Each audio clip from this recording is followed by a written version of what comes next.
Welcome to Next Level Play Therapy, a weekly podcast dedicated to supporting the next generation of child and adolescent therapists to provide exceptional play therapy services.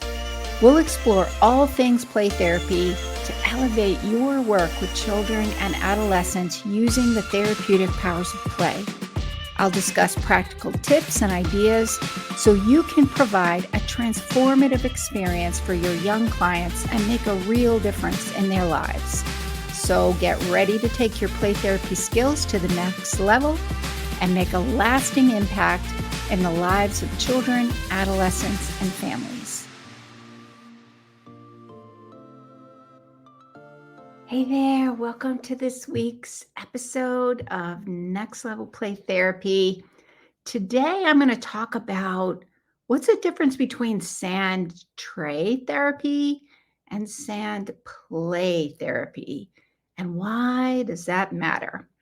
So if you're a play therapist and you've probably heard of sand tray therapy, maybe you've been kind of dabbling in it, or maybe you're well trained using it, or maybe you're just kind of curious about it.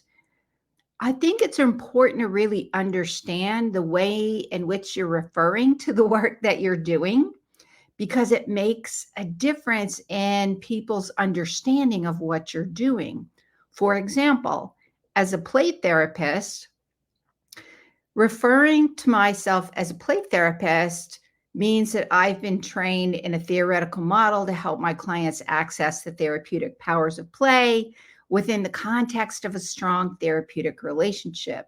So that means I've been trained in a theoretical model to provide play therapy versus I use toys and games and maybe some art supplies to help my clients talk about what's going on in their lives, but I haven't been really trained in a theoretical model, and I'm not really understanding how those therapeutic powers of play work. So there's a big difference, especially nowadays here in the United States. I think play therapy is becoming more and more well known. And so when parents are seeking out therapy for their child, they have an idea of there's a thing called play therapy, and people are trained to do play therapy. So when referring to yourself as a play therapist, they have this idea of what that may include. So the same thing, I believe, is true when using the terms around what you're doing with the sandbox, the sand, and the miniatures. How you refer to what you're doing makes a big difference. And the example that I like to give a lot really is, so as a play therapist, I use art in play therapy. I am not an art therapist. I don't say that I'm doing art therapy, because to be an art therapist, there's a training process that you go through. I don't say that I am a music therapist. I say that I use music. Sometimes not very well, but it's fun. I make a joyful noise. That's what I say. We use music in play therapy, but I don't do music therapy. I use drama, especially with the puppets, in play therapy, but I'm not a drama therapist. So there's a big difference in how we refer to what we're doing and what that means in terms of my training and experience and my clients' experience of the process. So that's why I thought it would be a good thing to talk about. I think there's a lot of confusion about this whole concept, really, even in the play therapy community. I've often heard play therapists say, "Oh yeah, I'm going to do some art therapy." Well, if you're doing art therapy, then that means you have that training and background in art therapy, versus I use art in therapy, in play therapy. And the way that I use art in play therapy is to help my clients access the therapeutic powers of play using a theoretical model within the context of a strong therapeutic relationship. So that's what I want to talk about today, which I've kind of already gotten into it a little bit. So what is Santre therapy? And terminology is really key. So if you're watching today, I would love to know who's here. Post your name in the comments. Where are you from? What population are you working with? If you're watching on the replay, I would still love to know who's here, where are you from, who's watching. Any questions that you have, please feel free to post those in the comments. The only thing that I ask is not to post information in the comments about specific clients. This is a public format, so we just want to make sure that we keep it more general to protect privacy. So if you're using sand play therapy or Santre therapy, post in the comments. I'd love to know what you're doing. And if you find the information useful, please feel free to pass this information along, share it on your social media platforms, like it. And if you're listening to the podcast episode, I would love it if you would leave a review. Always helps to get the feedback about what's helpful so I can keep doing more of that. So, and I'm actually so at the end, I'll share some information about a training. If you're interested, I'm actually a really firm believer that the best way to learn how to use Santre therapy and play therapy is to get your hands in the sand. You can see all my miniatures behind me. I have quite the collection. These miniatures are going to be moving next month. I've gotten some a training space so that I can do more in-person Santre trainings, which will be in southern Utah, St. George, Utah. If you've never been there, it's awesome. It's very beautiful. It's hot in the summertime, and outside of the summertime, it's really beautiful. It's beautiful in the summer. It's just super hot in the summer.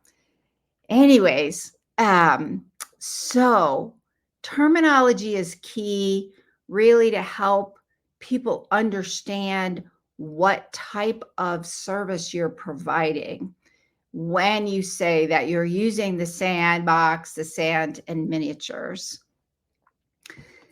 As a play therapist, we are providing that free and protected space to help our clients access those therapeutic powers of play for healing. And we do that using a theoretical model within the context of a strong therapeutic relationship.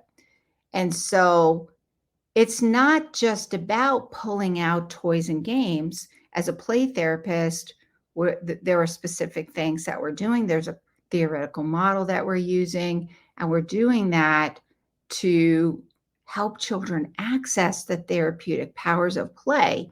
The therapeutic powers of play, I believe, are what set play therapy apart from other expressive arts modalities. As play therapists, we understand that the play is the language.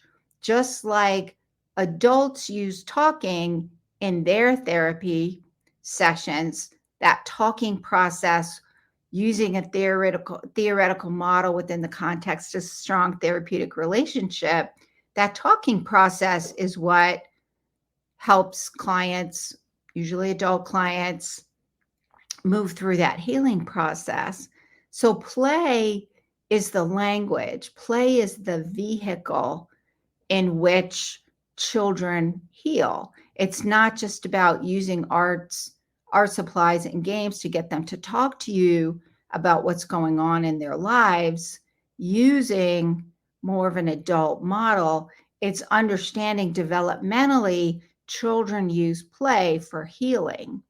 And that's one of the fundamental differences of play therapy from other expressive arts modalities like art therapy and music therapy and drama therapy and poetry therapy.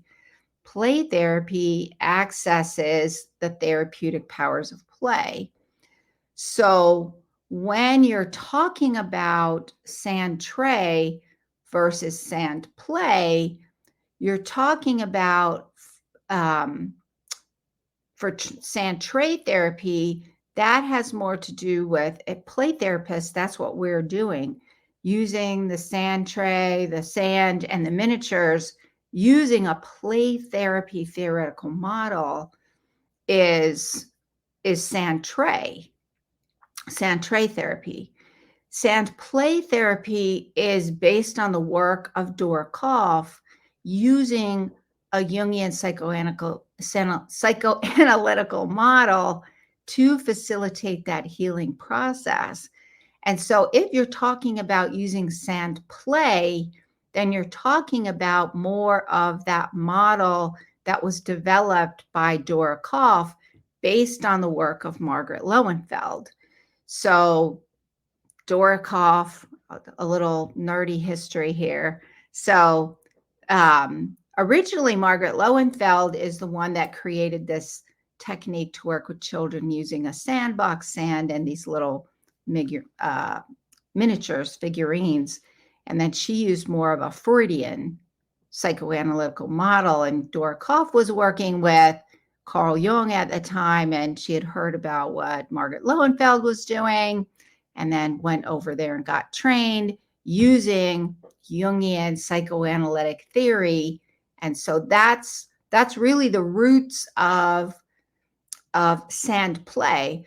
Just like we say, if you're a child-centered play therapist, we say our work is grounded in the work of Virginia Axline, who trained with Carl Rogers and used that client-centered approach and created a model for children called child-centered play therapy. And so it's kind of, if you say you're a child-centered play therapist, then that's what you're referring to, that specific model using child-centered play therapy.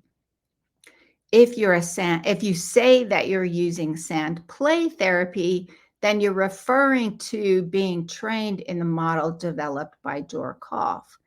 And so sand tray therapy is going to refer to using the sand tray, the miniatures, and based on a theoretical model, a play therapy theoretical model. And so when you're using sand tray therapy within play therapy, what you're saying is you're using sand tray based on a theoretical model. For example, so my foundational training is child-centered play therapy. And when I have a client and my client is using the sand tray, the miniatures, and the sand, and I'm using child-centered play therapy with that client, then it's going to look much different than somebody who's an Adlerian play therapist, and the way they use the sandbox, the sand, and the miniatures is going to be based on using that Adlerian play therapy model.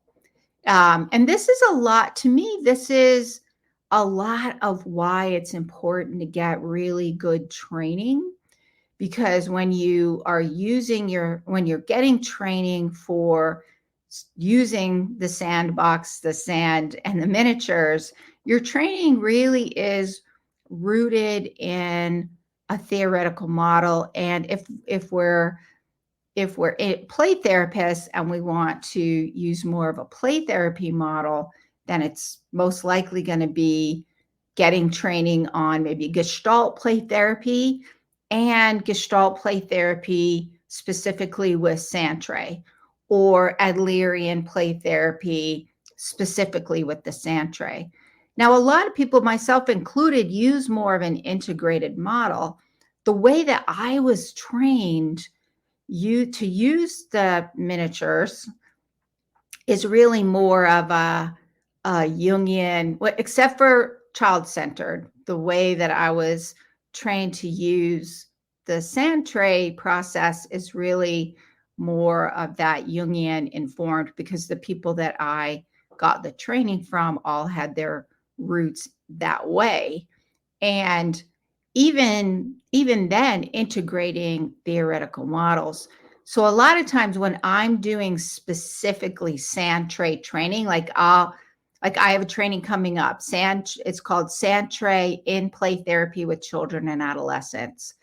So it's not child-centered play therapy, sand tray training. It's sand tray in play therapy with children and adolescents. And in this one, I kind of go over a lot of what the difference is. And I specifically say the model that I'm going to show you is rooted in these theoretical models, which is going to determine how we're doing the training today.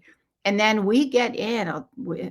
I think the best way to learn to use the sand tray process is getting your hands in the sand, using these miniatures behind you, or doing some training with somebody else who's got miniatures, getting your hands in the sand, having a sandbox, and then you really get to experience the power of the sand tray therapy process.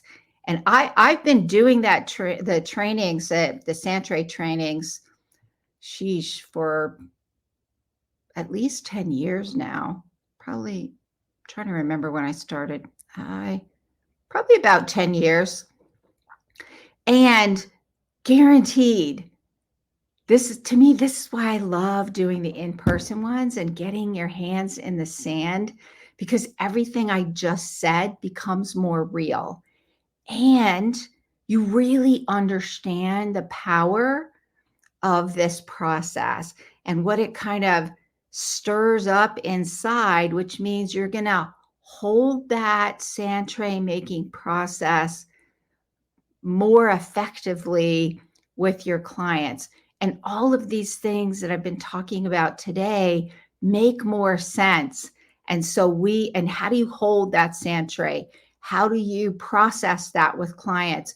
It's going to be based on a specific model or an integrated approach for these models. And then you're understanding. So that would be more of a prescriptive play therapy approach.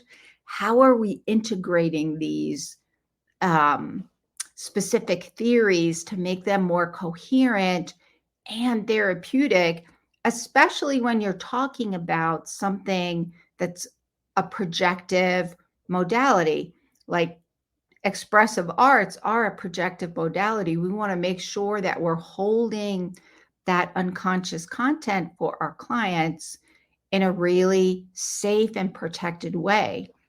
And guarantee when I do these trainings,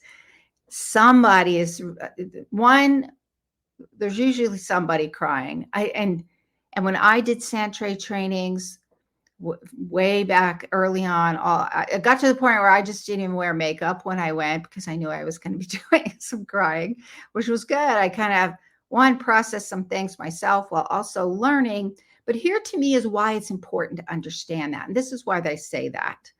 Not that I want people to come and cry at my trainings. It's not that at all. It's really about, if you don't take anything away other than you get how powerful this modality is, then to me, that's good.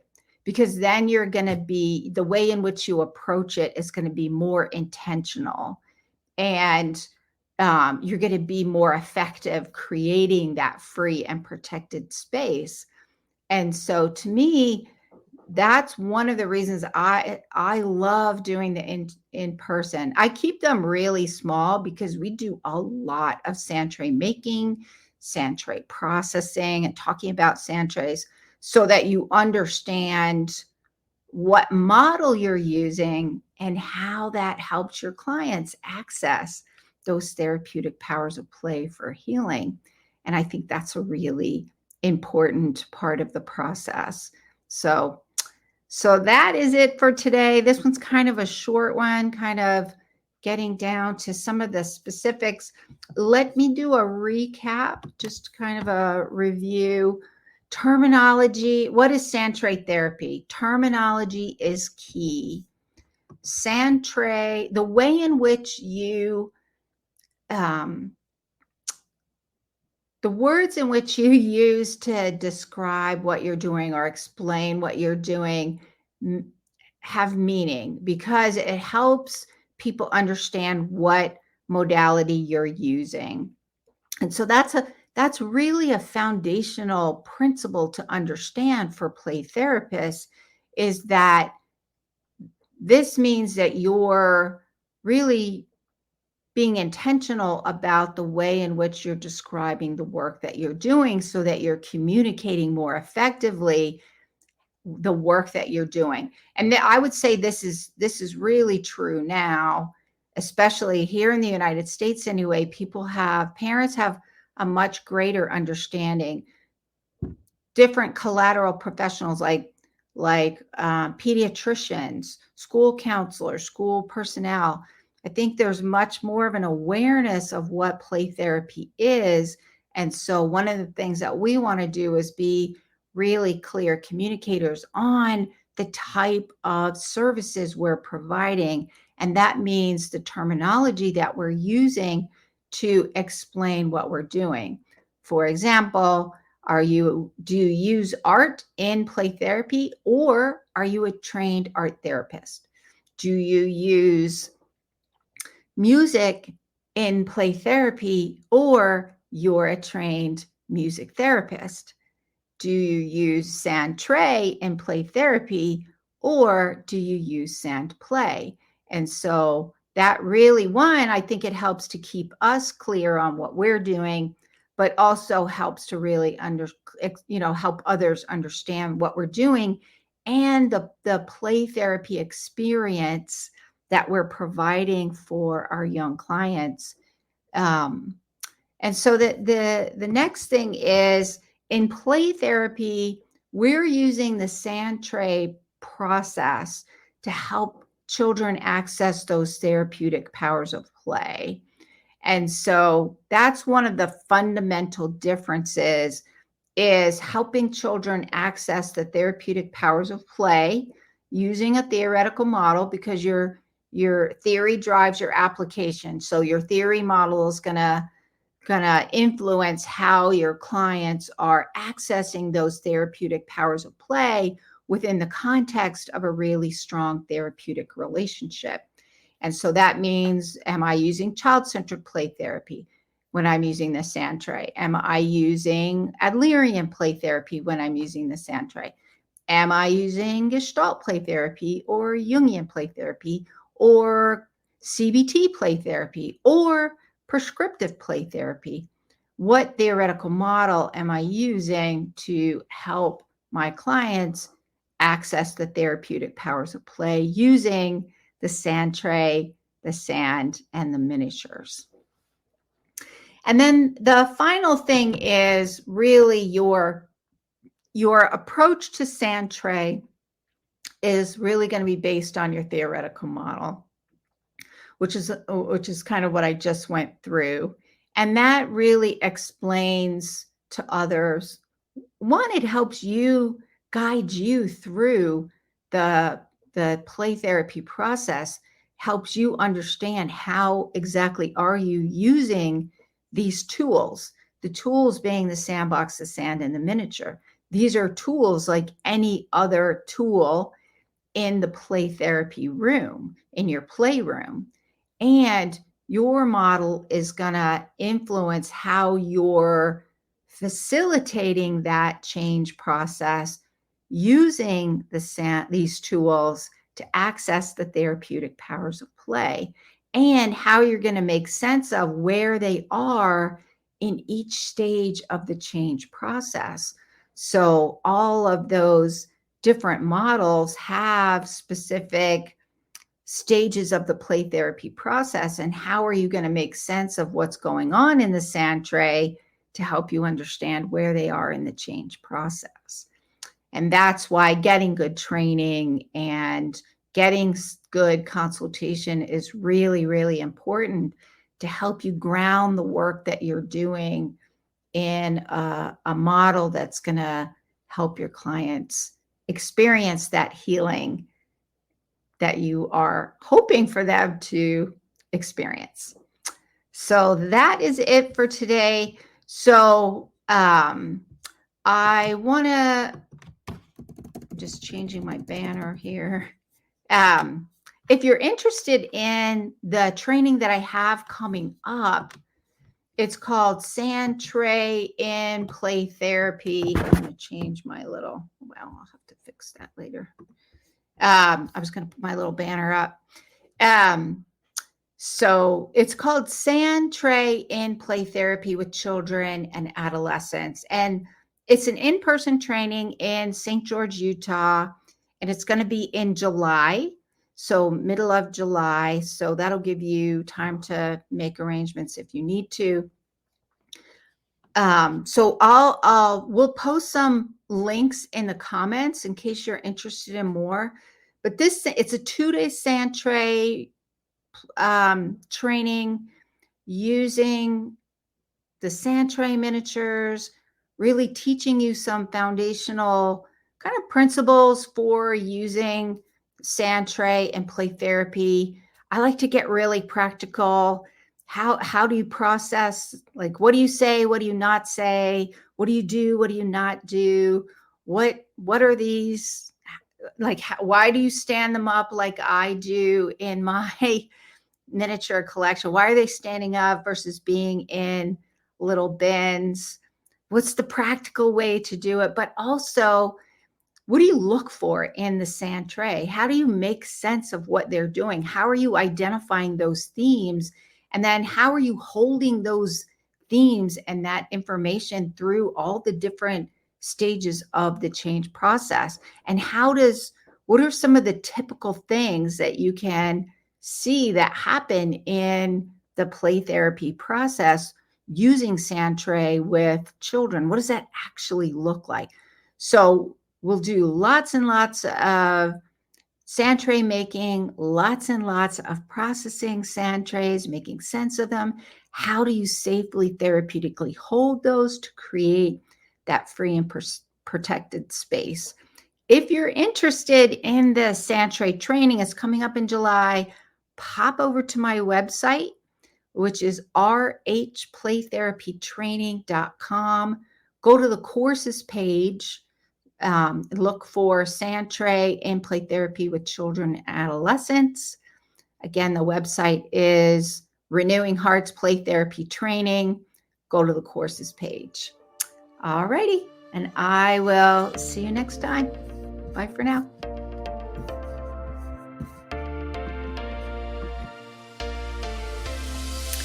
Thank you for joining me on this episode of Next Level Play Therapy.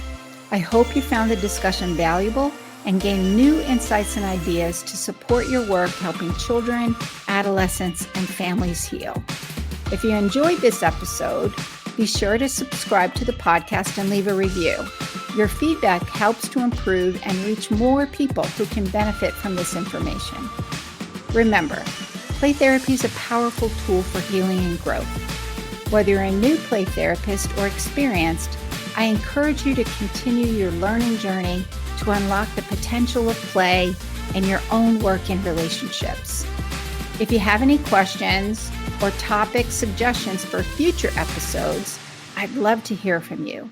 Connect with me on social media and visit my website at Renewing Hearts Play Therapy Training to stay updated on upcoming episodes, trainings, and resources. Thank you once again for listening to Next Level Play Therapy. Until next time, keep playing, learning, and growing.